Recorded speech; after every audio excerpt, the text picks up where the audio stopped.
呢個就係我俾你睇嘅養貓生活，開心融洽，一片和諧安寧。仲有啲嘢未俾你睇嘅，貓毛滿天飛，便便嘅尾仲喺度。舊年買咗部 AirPro 時，輕鬆搞掂咗呢個問題。搬咗屋之後，間屋係一字形嘅，得單邊有窗，又買咗啲新家私，就諗住買翻部可以除甲醛嘅淨化機。第一時間就諗起 AirPro，好決斷咁買翻呢部 AI 370。370有2層嘅濾網，用料都非常之足。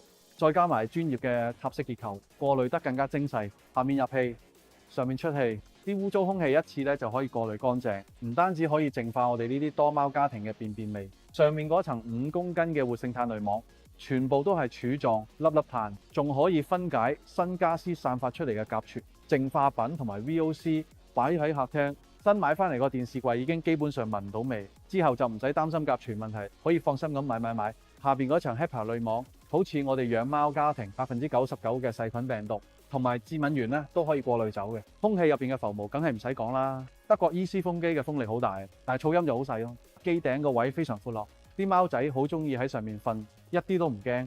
真係要講句 AirPro 嘅空氣淨化機，無論邊一款，真係會提高養寵物家庭嘅幸福感。